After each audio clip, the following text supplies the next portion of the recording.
We have an independent monitor who has brought that plan to us and has asked us, that is the Board of Education, to comment on that plan. And the purpose of this meeting was to see if the board could have some joint dialogue about that draft plan in advance of her submitting it to the folks in Albany.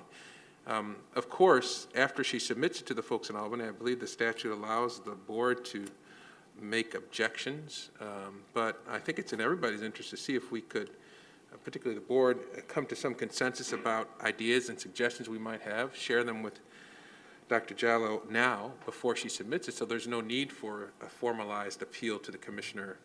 Indeed, she is a member of the Board of Education, Dr. Jallo is, and it would be nice, if at all possible, if we could be of one accord and submit this, have her submit this to the state with the board not having any objections. So that's the reason why I called for this meeting. I had sent out a couple emails asking people to review the academic improvement work plan and offer up comments. I know some folks have met with Dr. Jallo, but I just wanted to make sure that people had an opportunity to comment publicly and discuss any ideas and suggestions. So I know this might be a bit unfair and a bit arbitrary, but I'm going to begin to my right. And again, it doesn't have to flow seamlessly from right to left, but if we could have some comments or concerns or suggestions that you might share directly with our fellow board member, Dr. Jallo, and then board members can bounce off from that and see if we can have some conversation. So Commissioner Powell, you want to start off? Let me start by asking, are we focused for now exclusively on the academic plan? Yeah, I should have said the academic and financial, so it encompasses both. You're submitting both to the state, correct? Yes. Yeah, I hope so. Yeah, I'm sorry. Thank you for pointing that out, Willa. I should have said the academic and financial. Okay, so how would you like the questions organized? Because I focused almost exclusively on the financial. Do what you focus on. That's fine. Okay.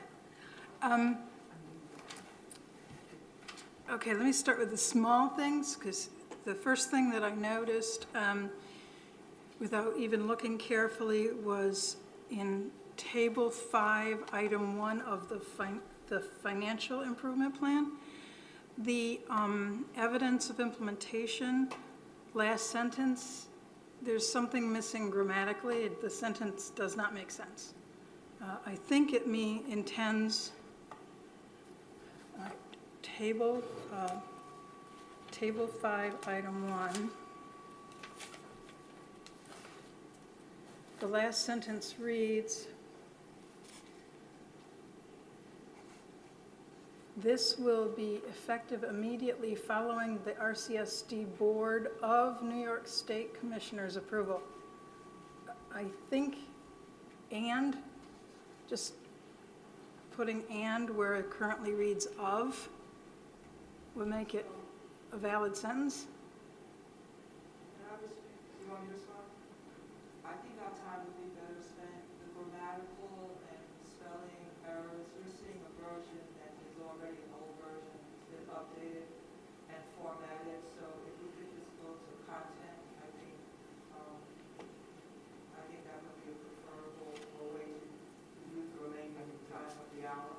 That's fine, but I mean, it would be, I appreciate that. so long as someone does circle back on that point, it's kind of it's so easily corrected. So let me focus on Table 4, Item 1. It's listed as new. However, it is the crafting of the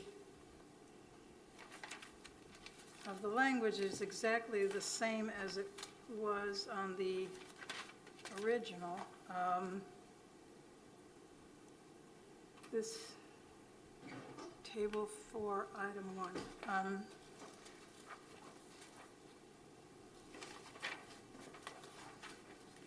Yeah, this has to do with fund oh, I see. This has a red highlighted.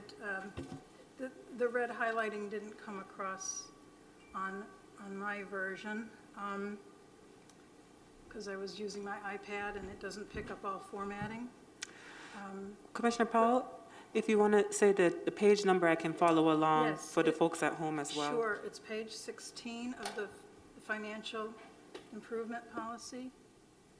The reason I've called this out is fund balance is a trial balance report. It comes out on the trial balance report. Your evidence of implementation says evidence of implementation is monthly financial reports. We don't get monthly trial balances. So it's not, under the current reporting requirements, it isn't possible for us to see whether fund balance items such as assigned funds have been dispersed and things of that nature. There's evidence that, in fact, assigned funds were dissolved or dispersed without board approval in 2021 and even up to and including the year-end adjusting entries. So it seems to me that we would need to add a new reporting requirement to the monthly financial reports or to include trial balance report.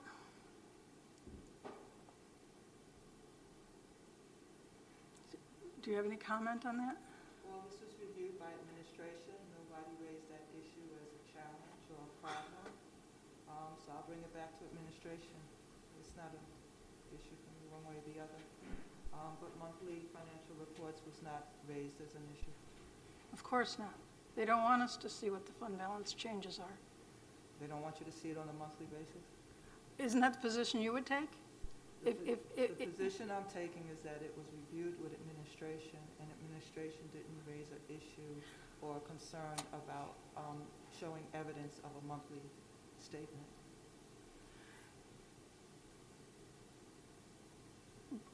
Your job isn't to concede to the administration. Your job is to point out shortfalls and ask them how they're going to correct those shortfalls. I don't find a shortfall with monthly financial statements checking the fund balance. Because they don't check the fund balance. There's nothing about our monthly financial reports that provides a check on fund balance. It's an asset. Our monthly financial reports are focused exclusively on revenues and expenses.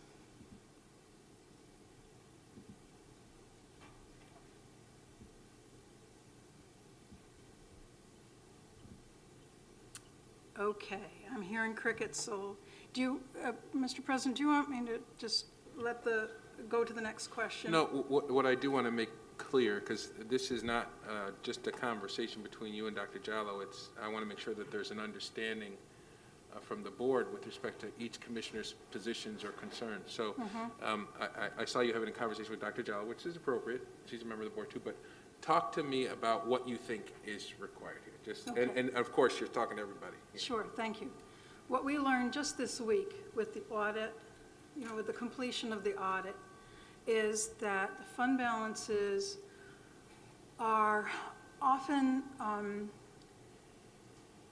dispersed based on their intended use, and if that dispersal is less than $500,000, we don't even know that it's been dispersed because there's no requirement to report it to us until it hits the threshold of the fund transfer policy, which is $500,000. There's also inconsistent execution of gaining board approval for assigning and dissolving fund balances.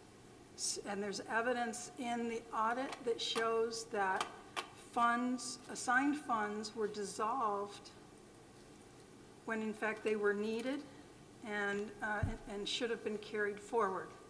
So that kind of activity is happening without the board's knowledge, and I would recommend a quarterly fund trial balance or even a monthly trial balance to be added to our monthly financial report package so that we know if there's been a change to the assigned fund balances. Those are funds that we approve, and we should know if there's been a change in the dollar amount. That sounds reasonable, but you use the phrase quarterly trial, are you using trial? Trial balance. Why are you using the word trial? Well, a trial balance is the name of the The report that's activity, used expenditures. to capture the value of our assets. So it literally is an attempt. That's the name, that's what it's called. Oh, a trial, balance. T-R-I-A-L. Trial Okay. balance, yeah. So you're advocating, just let me repeat for correctness here, you're advocating that it be changed such that they have to provide quarterly trial balances. Trial balance reports, monthly or But quarterly. what was the question that you had to Dr. Jallo that you feel that she did not respond to? What are you asking? And I'm going to be reacting to her presentation, but if you can, if I can ask you to let me know exactly where you are on the financial plan, I'd appreciate that, Commissioner. Please restate your question. Yeah. She wants to know where you are on Dr. On the Jallo's on the fiscal presentation. plan, what you were reacting to Dr. Page- Jallo. So, Page 16, okay. Table 4, Item 1. So the recommendation is, effective June 30th, 2022, the district shall adhere to current fund balance policy by committing to yearly increases in fund balance. Well, that's not actually what's called for in our fund balance policy, but the policy calls for us to maintain balances within a certain range. But in particular, the policy focuses on assigned funds, committed funds, restricted funds, and the problem, Commissioner Elliott, is that the evidence of implementation is stated as monthly financial reports. Which point were you talking about? I'm sorry. Table- Page 16. Table 4, Item 1. Okay. There's nothing in our monthly financial reports that would tell us whether policy 6500 is being complied with.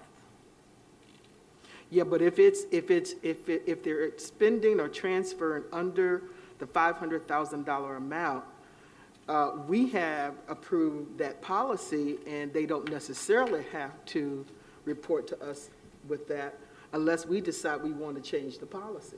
That's policy 6700, Okay. the transfer policy. But one of the things that the external auditor told us this week was that when it came to assigned funds, the administration doesn't have to report any disbursements, and she implied that if the intended purpose of an assigned fund no longer exists, that it would be okay for the administration to dissolve the fund. But we have, which is just move the funds from there back into unassigned, okay? Problem is, we have examples this year where the intended purpose of the assigned fund continued into 21-22, and will continue into 22-23. The school lunch fund, okay, the transportation fund. And yet there is evidence that those funds were completely dissolved without the board knowing about it. So is the question about the funds being dissolved, or is the question about the $500,000 that we're not getting information on because it is under the $500,000 threshold? If we received a monthly trial balance report, we would see any changes, whether they were above or below 500,000. Okay. Obviously, if the difference is more than 500,000, we should also see something on the funds transfer report. But Do we But- need to set up, to develop a policy for that specific? Because from what I understand, correct me if I'm wrong, the district is not doing anything wrong.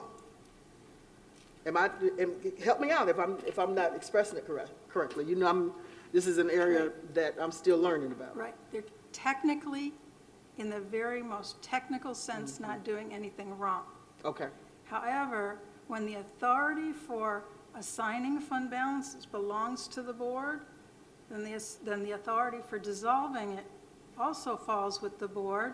And if it's being dissolved without the board's knowledge, there's something a little wonky about that. okay. I thought there was an issue with the policy, not an issue with the fund balance being dissolved, because what the auditor stated was you could do it either way, Right, based on the policy that we currently have. right, and based, precisely, Commissioner, because our current policy is not specific in this area, the administration can make those changes. But if we need to know about all of the revenue and expense changes, don't we also need to know about changes to our asset base, which is where our fund balance resides? I think, Commissioner, we may want to look at if we need to revise our policy, then that may be what we need to do. Because it seems as if we may be blaming, and that may be a wrong word, we may be blaming the administration for something that we've already set in policy. And I think that we probably need to have some conversation in terms of how we, approach that. Because I'd like to see all of the money that we spend, because we get the contract list for under 35,000. So to that point, I don't have any problem with. I guess my question is that what are you charging the state monitor with? So let me go back to what you just said Okay. about change, the alternative to changing policy. Yes, the policy 6700 did change last spring. And only through this audit process did we see that the lack of specificity has sort of introduced another dilemma, okay? We could add specificity to policy 6700, or we could add a new monthly report so that we can see what's happening to that asset on a monthly basis. We could do both. But the thing that I find untenable is the option to do nothing, because that leaves us in the dark about what could be significant financial transactions. So, I apologize, Commissioner Powell, and for the good dialogue that's happening here. Unfortunately, we have a limited time for this. My intention was to at least go through the table once and then back again if possible. I don't know if we'll be able to go back. But I do want to, if I can, sort of bring some focus to this. And Dr. Jallo, your input in this part of the conversation is helpful because it'll help us get through the balance of it. So Commissioner Powell, what I hear you're saying is you believe that there ought to be a recommendation. President White? Yes. I've had my hand raised because I actually just want to address some of the comments being made as the Chair of Finance. Okay, but Commissioner LeBron, President White, Commissioner LeBron, I'm in the middle of a comment. Okay, I well, will when call you're on you. done, can you call on me? Because I've had my hand raised for I 15 appreciate minutes that. while she's gone on and on rambling here. Well, that's not necessary for you to characterize her comments that way, but I will promise I'm you I will. I'm going to. Well, So if you can just call on me when you're done. Well, that's not appreciate it. appropriate. That's not appropriate, and I have to call that out. Not necessary. You don't need to. So, You're not here so to Commissioner monitor LeBron, Commissioner LeBron, I have the floor.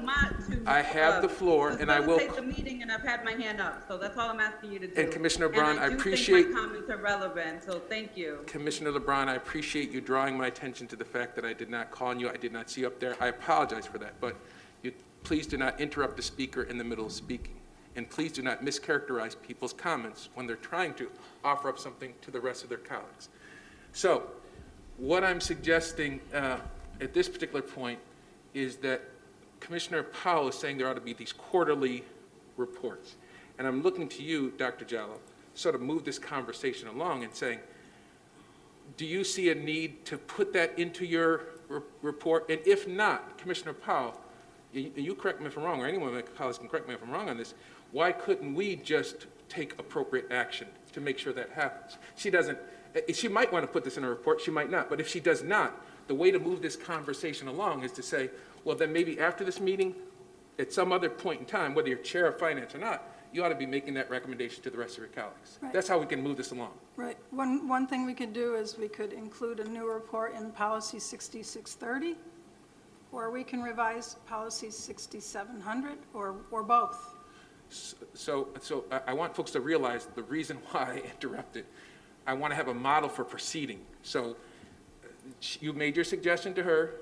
Doesn't sound like it's something you feel a need to put in your recommendations. Is that right?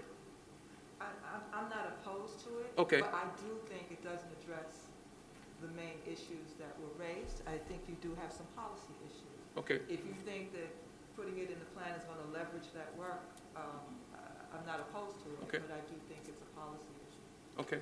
And that's what I was trying to suggest. So that's good conversation. And now I'm going to go to Commissioner LeBron. Commissioner LeBron, you were raising your hand. And again, I just remind you, we're trying to move on. I think we've reached some resolution, but please offer your comments. Yeah. Commissioner LeBron, before you do that, Commissioner LeBron, when we look up at that screen, we can barely see your hand raised. It's up there in the corner. No. So I just wanted to also acknowledge that. We can barely see it. Okay. Thank you. I also texted the clerk, who also informed me that she texted President White, so I was just waiting for him to call on me. I did not see that.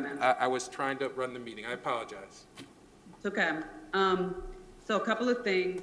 6150 is actually the budget transfer policy that this board passed and adopted as a first time ever policy. So prior to February 25th, 2021, we did not have any transfer policy, let alone now that the issue is that $500,000, which everyone agreed to and voted in favor of, now seems to be a number too large, and I don't agree with that.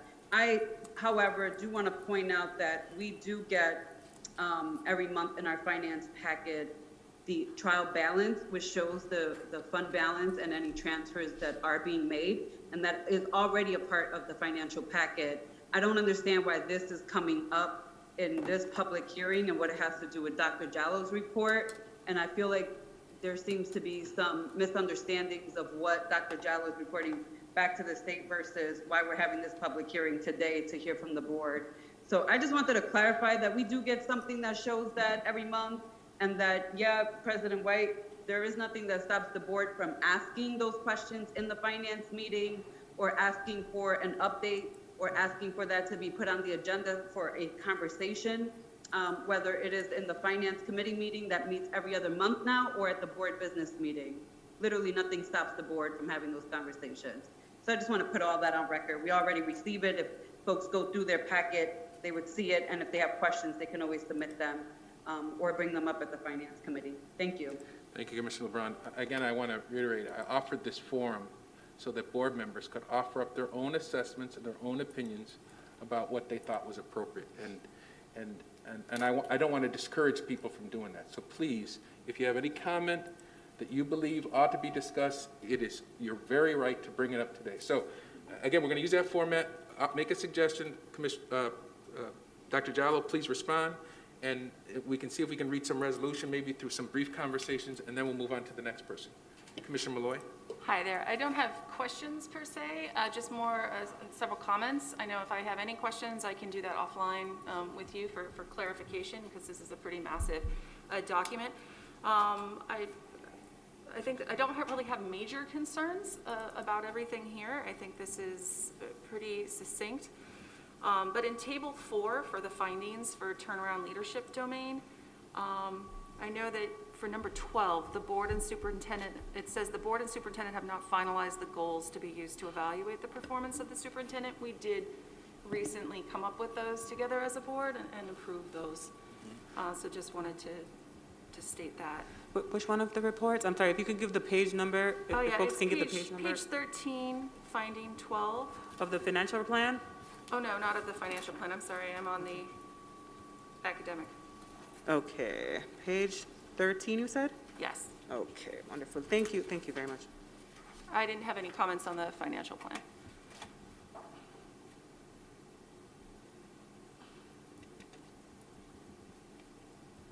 You all set, Commissioner Malloy? No, so I just Oh, have, so sorry. there was that, obviously. Can I just wait to see that one? Oh, yeah, of course. Which number? Number 12 for table 4.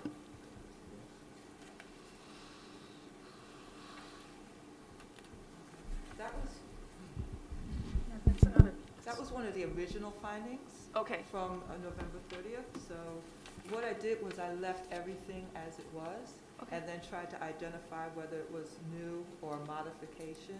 And okay, I'm still going through that process now. So some of the things you've seen before. If it comes up again, it'll come up in a quarterly report as to whether or not it's being done and being done okay, continuously. fantastic, thank you, thank you. And then, just moving on, let me go to my next note. If you can go to table 12, the findings for systems, resources, and structures domain. Page? The concern I have What was is the page that. on that? Page? Oh, page 39. Thank you.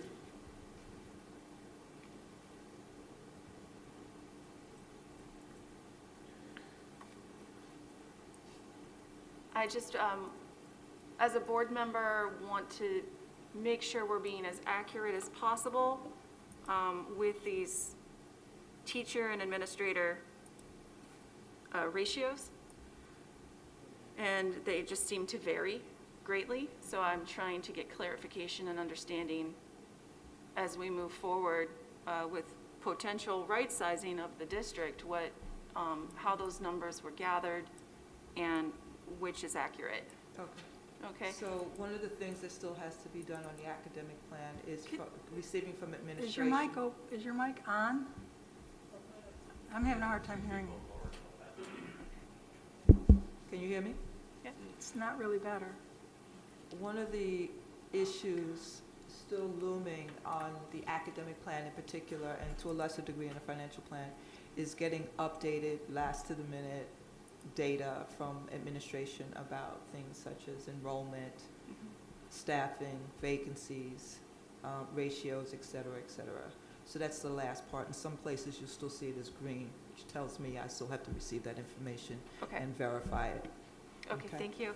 And then President finally, White. in the same, on page 40, number 11, for table 12, I just wanted to say, thank you and kudos regarding the managed choice, just having us, encouraging us as a district to look and rethink perhaps the about it. managed choice policy plan.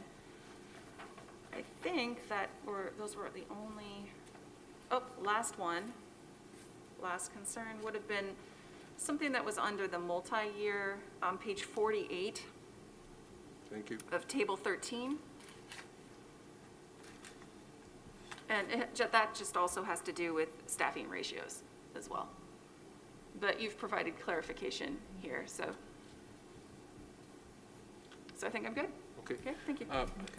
Commissioner Clark had a question related to Yes. something you had asked. Relating to a question that you asked. Also related to the discussion that President White had with Dr. Jello in his correspondence. And that was, you indicated that as far as teacher-student ratio, administrator-student ratio, not only were we well below contract, but we were well below similar districts in New York State. And these districts are outperforming us at this point in time. My question is, given the dwindling, student population, the declining student population, and the fact that we're already out of whack, to say, so what do you feel, needs to be, and I know you can't answer it directly as far as the appropriate ratio, but the question is, how are the other schools in New York State accomplishing better goals when their administrator and teacher-student ratio are more in line with their contracts? So, many ways to answer that. My experience and my observations would be that it's not so much the teacher-to-student ratio that is the highest lever, so to speak. The highest lever is the quality of instruction in that classroom, whether it's 10, 15, or 50. It's the quality of instruction, it's the instructional environment, and it's the materials that are being used with children to produce the outcomes we want for them. That being said, school districts run the gamut from low to high in terms of student to teacher ratio. My point originally when this plan was first developed was that when you look at the contracts, they say 1 student to teacher ratio. And that's in the contract. That was negotiated, it's written, that's there. But when you look in Power School, when you go into schools, you see a quite different picture in some classrooms. Some classrooms are overcrowded, but just as many, if not more, classrooms have far below the ratio as written in these contracts. So my suggestion is to look at that and discover that. And in the new version of these plans, forget whether it's in the finance or the academics, I'm very specific about HR doing a better job of keeping records of number of vacancies. What is our vacancy rate? What are our hirings? How many substitutes? How many vacancies are filled with subs? How many vacancies are true vacancies? Where are they? Are they a particular grade, a particular school, et cetera, et cetera? Before we make any moves, that data has to be established, vetted, and shared with as many people as possible, because that's a moving target. That has been a challenge for the district since during my tenure here, in terms of how they make determinations about staffing, how we had to make determinations about FMP, how we had to make determinations about what kind of funding we were going to get. You know, so it's such an important piece that I put information in there as a new recommendation, that kind of data comes out on a regular basis for examination by not only you as a board, but other stakeholders who need this accurate information to make decisions about the district. And I would just say, if I could, that you know, over the years, Dr. Jallow, we've asked for some of that information, and this board has just been frustrated that we have not received it. And even when we have received some data, the data is raw. There is not a narrative that really describes what that data has been. So, you know, it's not that this board has not asked for that kind of information so that we can react to it and advocate, you know, to the various bodies. So, but my questions, I'll just have 2 questions for right now, and then, you know, we can get together another time and to go over just some other questions that I have. But in reference to the charter school coordinator, why do you feel that the district needs to have a coordinator for charter schools?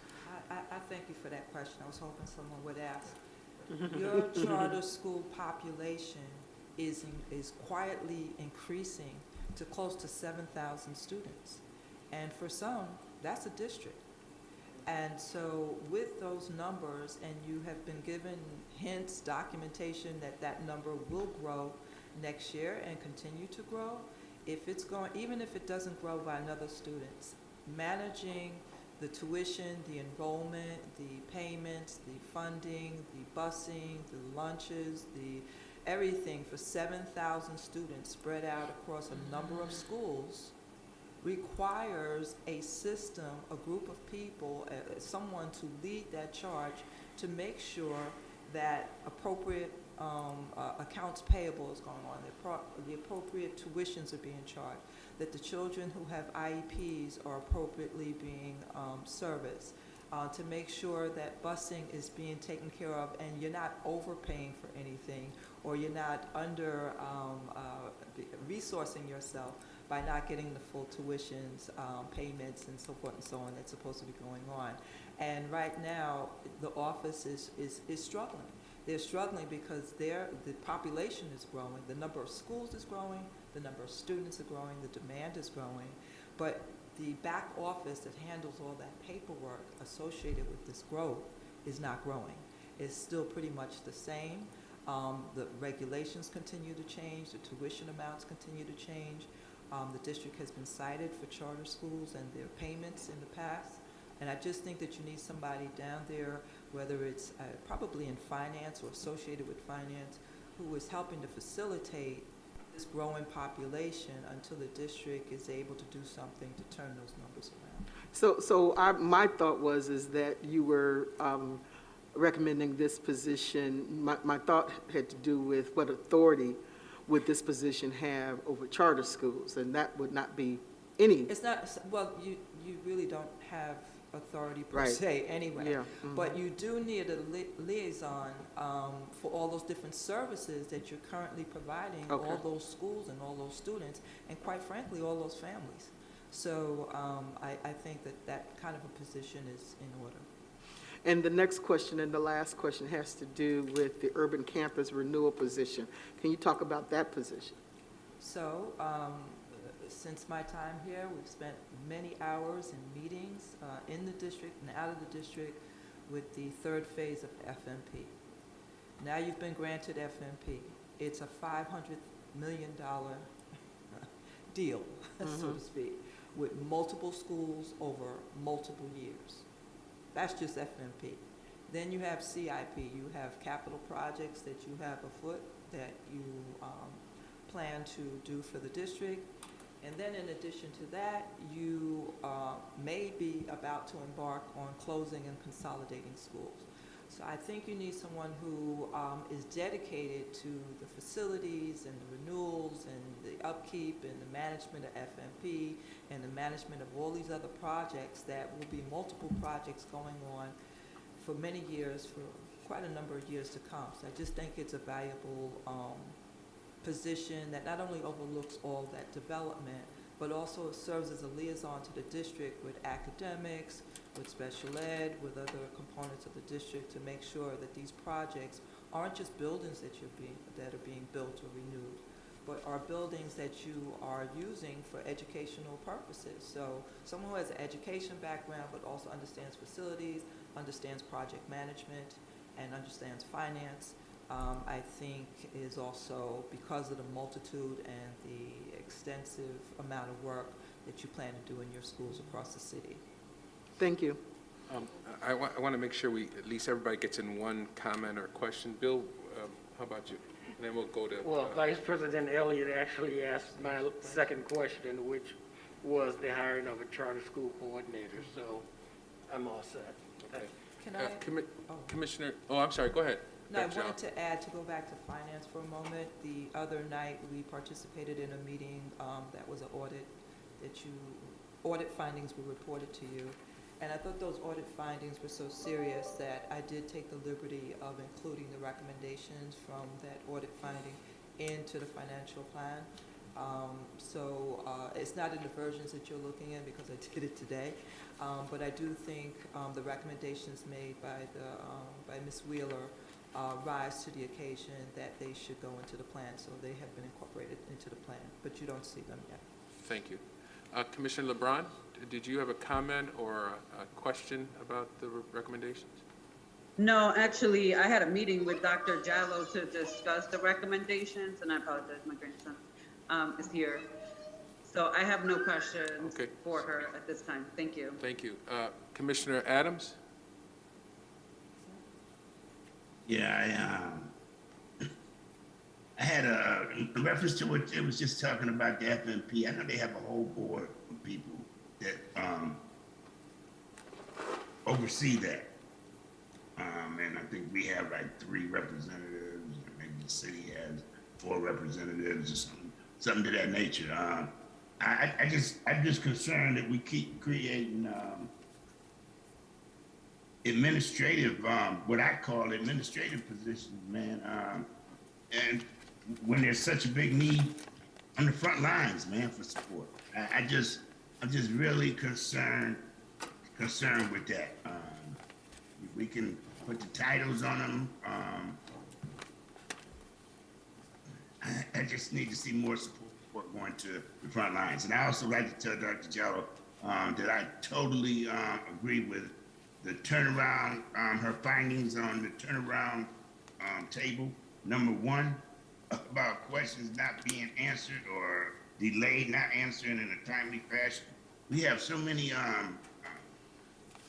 professionals, man. Our questions should be able to be answered in a timely manner, man. Actually, they should be able to be answered on the spot, I would think. with all the people in these roles, man. And if there's something going on that we have to go against something that we said, let's just be honest about it. Say, I'm gonna ask for a waiver on this. I know I said this, but just don't respond to the board members in like we're little kids or something. Like we just don't recognize stuff. So I totally support that number one findings on the table 4 there. So and we have another meeting to go to. I don't want to drag this on. We have to maybe have another meeting to just have an open discussion about some stuff. And I'm done. Thank you, Commissioner Adams. And I just, as Commissioner Clark has mentioned, and as you all know, I submitted a memo earlier on. I appreciate Dr. Jallo responding to that, so I can save time in that manner. But I did want to add my support to what Commissioner Adams said, and I'm not sure if Vice President Elliott was making this remark, but I am concerned about creating positions, administrative positions, particularly in the area of the FMP and CIP. My experience has been those departments have operated in an exemplary manner. We have some wonderful facilities that have been built, have taken into account, for those of you around for a while, it wasn't always so smooth. The right hand didn't know what the left hand was doing, that what the educators needed was not necessarily understood by the architects, but they got much better very quickly. Not to hold out any particular employee, but Mike has really done an amazing job. And when you go to these announcements and you see the work, the fact that Mike is able to pull together all these diverse folks, serve on the Facilities Modernization Board, which Commissioner Adams referenced, and yet also serve the administration. I think he's really done an amazing job, and if we're looking for a facilitator or someone to perform that role, I think Mike is pretty much already doing the job. Now, does he do it perfectly? No, none of us do. But I just can't even imagine that there would be a need to hire somebody to do essentially what Mike and Tom Casa, I mean, for CIP, he's been doing this stuff for years, and I think our CIP program is like a model program in the state. We have maintained our buildings, which average about 75 to 100 years old, and he has done an amazing job. It's not like putting a Band-Aid over the dam that is blowing. They've really done an admirable job over the course of many years. So I would like, I know your report is due, one of your recommendations due. We don't have a lot of time to obviously Tuesday. Tuesday. I also want to add that that is something that has a shelf life, so to speak. It's not a permanent position. It's a position that you keep while you have your ARP funds to fund that position. And when that money goes, so goes the person if you deem that that person is no longer needed. But you're going to have an influx of projects that are going to be significant, and that was the thinking behind that. So I see you raising your hand, Commissioner Powell, but let me just get through this point. I would like to converse some more about that, and sure. Obviously you go ahead and you got to submit your report. I think there's some board members who maybe share my opinion on it. I know Commissioner Adams does. I think I sort of looked at Commissioner Powell and she was sort of nodding. If it comes to us filing an objection, we can do that, but maybe we can talk some more about it. I really feel, in my memo to you, I point out a number of things, but this particular point, I really believe that we do have employees, particularly in the area of the FMP and CIP, who for decades have been doing a yeoman's work in this area, and the fact that we have had such good abilities even before FMP came along is really a testament to their work and their ability to do this work that you I believe should be paid to someone else. And then, very briefly, I have some concerns about charter schools and the creating of that position, but you and I, as you've suggested, you've talked to other people offline, we can talk about that. And if as a board we're not able to come up with some consensus about that, maybe there's future conversations. I do want to say, before I go to you, Commissioner Powell, that this is a new process for all of us, right?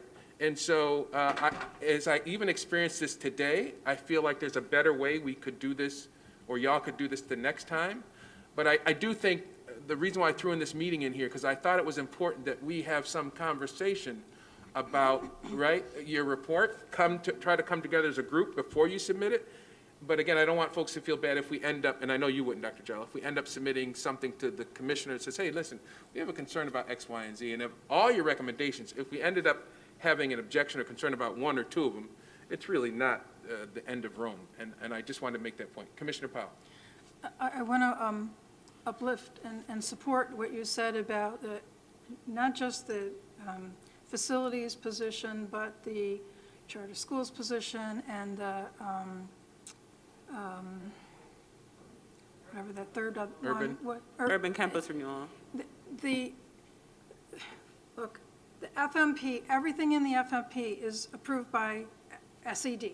Everything in our capital improvement plan is approved by SED.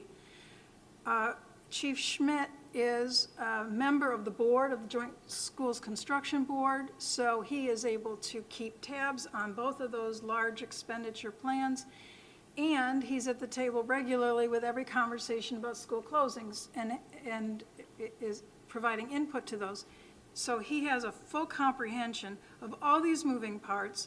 And quite frankly, if we're talking about expending ARP funds for this, by the time someone gets up to speed and knows everything that Chief Schmidt knows, Yeah. Oh, the funding will have expired. Yeah, Well, there is, it seems to me that at the same time that that your reports are talking to us about being fiscally conservative and responsible, you're talking about adding positions, and it requires an act of cognitive dissonance for me to wrap my mind around the differences in these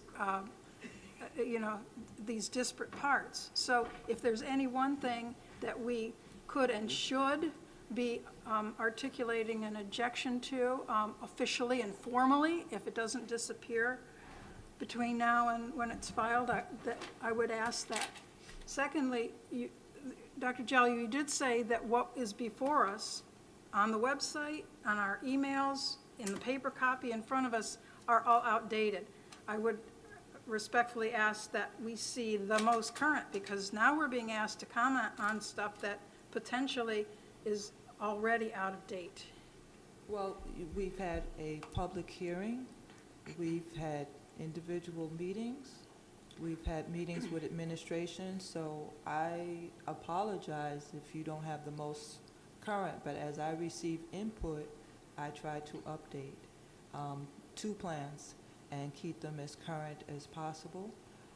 You can have a more current, updated copy after today, based on conversations from today if you desire, but I am one person doing the best I can with 2 plans and getting input from internal stakeholders and external stakeholders. I appreciate that, but I would also tell you that everyone present that I've reached out to by email and by text on numerous occasions, and I haven't even gotten an answer back. So we haven't had that meeting. You haven't reached out to me. I've reached out to you and not gotten answers. So I'm not really comfortable with your explanation. I thought all board members were contacted. Am I mistaken? I contacted you individually, and you did not Right. answer me. I did not answer. I did answer that I received your, I think it was a historical it was a policy. introduction. I wasn't quite sure what it was, but I took it as an introduction to the financial plan, and I did receive it. And I didn't send that. Yeah, but that's what I sent you a policy proposal that started with a historical context, but it was Commissioner White. Well, a that was policy proposal wouldn't be in the financial plan. I sent that to you separate from the financial plan because your plan calls for in table, it calls for a policy for the IT. And as you recall, our conversations about IT funding, you called for a policy. And our discussions since your original report, we agreed that a long-range financial planning policy was what was really needed, not just focused on IT. And so what I sent you was a draft of a brand-new policy that would respond to that particular bullet.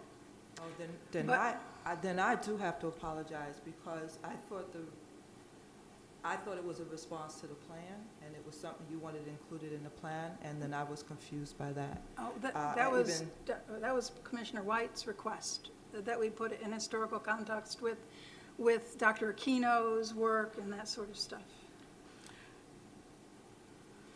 Let me just, if I can sort of just, the last couple of words before President White. You know, we have the state monitor here because we didn't do our job.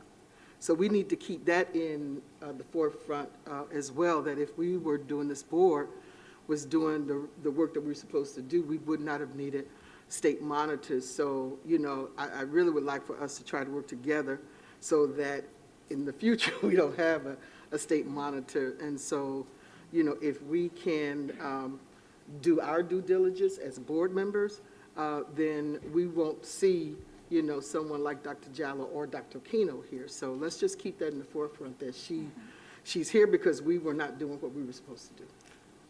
So let me, and I appreciate that, Vice President Elliott. But let us also remember, and I'm always reminding folks, it is important that at this dais, people be able to say what they need to say.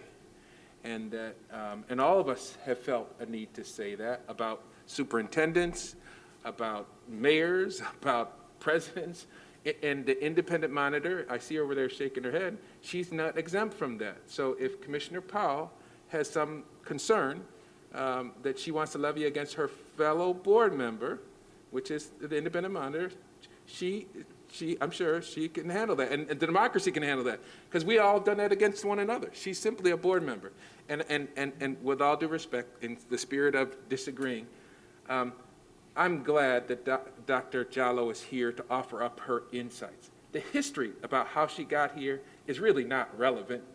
The fact is, she is here. She offers a different set of opinions, an additional set of eyes. Not the only eyes, but an additional set of eyes that can help us move as a district. Why she got here, how the independent monitor, what was his name? Dr. Aquino? The distinguished educator got here, and what he did after he left, I make no secrets about it, giving $25,000 to a mayoral control candidate, draws into question, in my mind, the motivation. But all that is water under the bridge, because you're right. We are in this place where we all need help. But that help can sometimes mean each of us sometimes being critical of one another. That's okay. And that's how we get to a better district. That's why we have 7 elected members and 2 members that don't have a vote but are members of the Board of Education. So I think that's how the sausage is made. And in the end, it ends up for a better tasting product.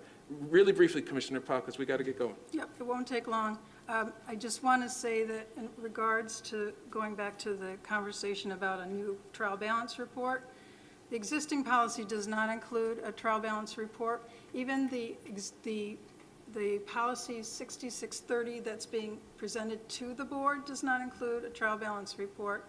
So I think I would like to, as a result of this conversation and hearing feedback from y'all, add a new report to the proposed policy 6630 and bring that to the board for discussion when it comes before the board.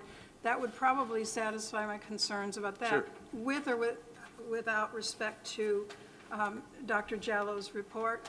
But Commissioner LeBron misstated by saying that we have a trial balance report right now in our finance packets. We do not.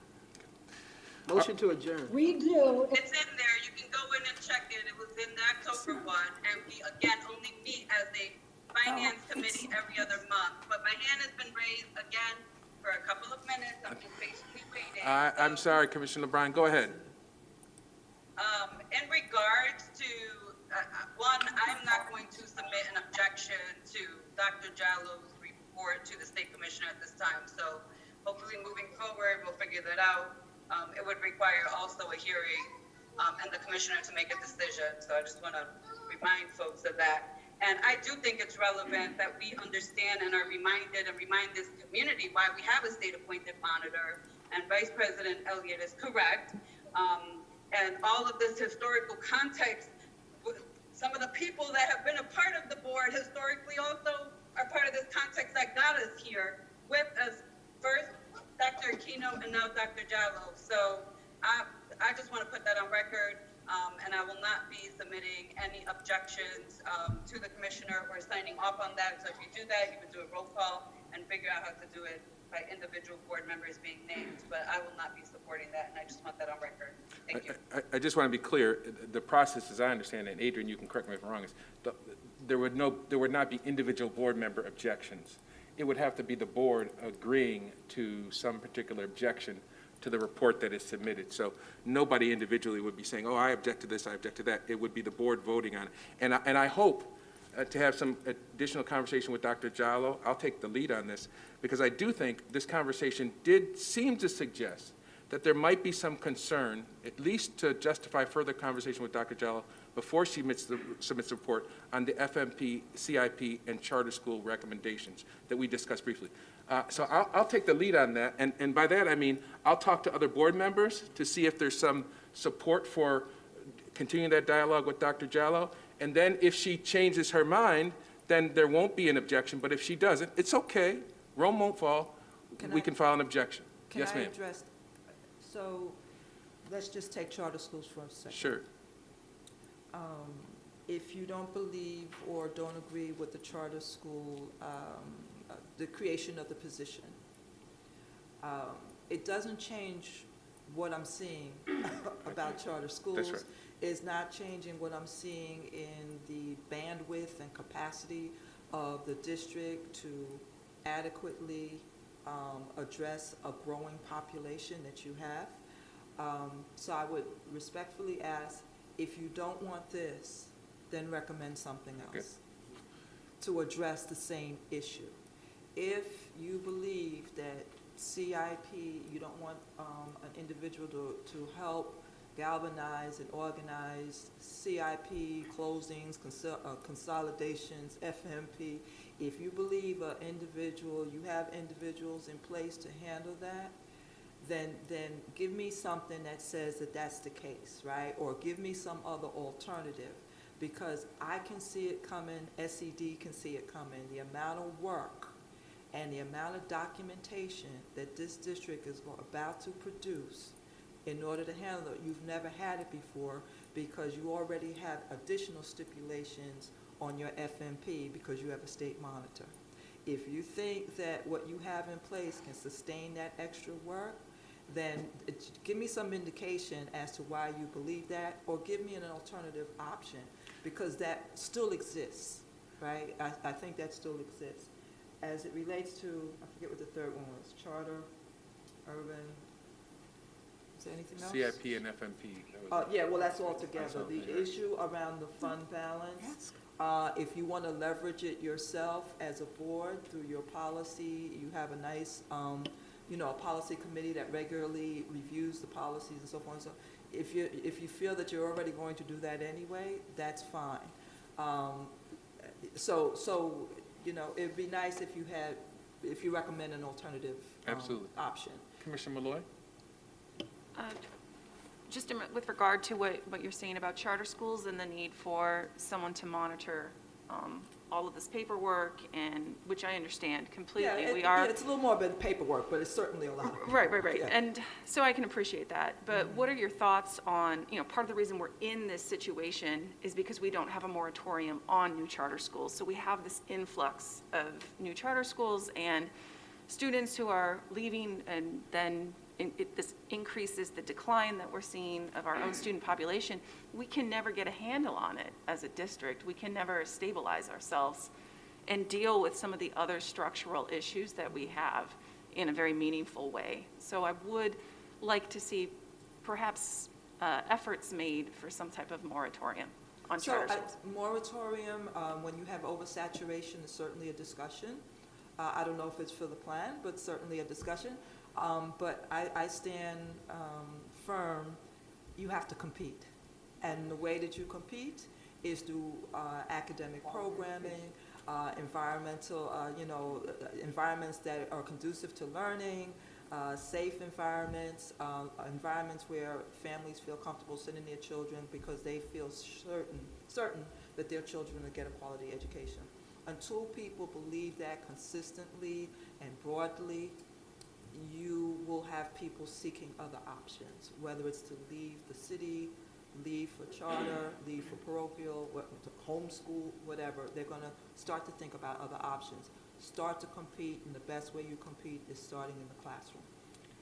Right, and I don't disagree with any of Right, that. so yeah, moratoriums and all that is certainly the case. But in the meantime, even if you ask for moratorium, right now, you still have about 7,000 students in about, I forget how many charter schools you have. You still have it, but you could I certainly guess the do main it. thing is that we're operating on an unequal playing field with those schools. And so that, while I don't disagree with much of what you've said, we haven't had an opportunity to stabilize ourselves. Right, but there's a lot of regulation around having charter schools. So I have to call timeout because we have, as you all know, we have another meeting we have to go to. But Dr. Jallo, in terms of those alternatives, when I said I would take the lead and facilitate that conversation, I will speak to Leslie, I'm sure you've spoken to her about it, see what the options are internally for CIP, FMP, and charter schools and so forth. So that, you're right, you got to have some options in order to, if you were to consider changing plans. So that's what I will do, and once we have some agreement on that, I will come back to the individual board members and see if there's some conversation about movement in terms of avoiding an official objection. So we'll talk some more. All right, I need a motion. I think you made it already, Vice President Elliott. Is there a second? Seconded. Second. There's a second. I got a second from Commissioner Malloy. All those in favor say aye. Aye. Any opposed? Teachers and we- oh, I'm sorry. All right, the ayes have it. Good night, everybody.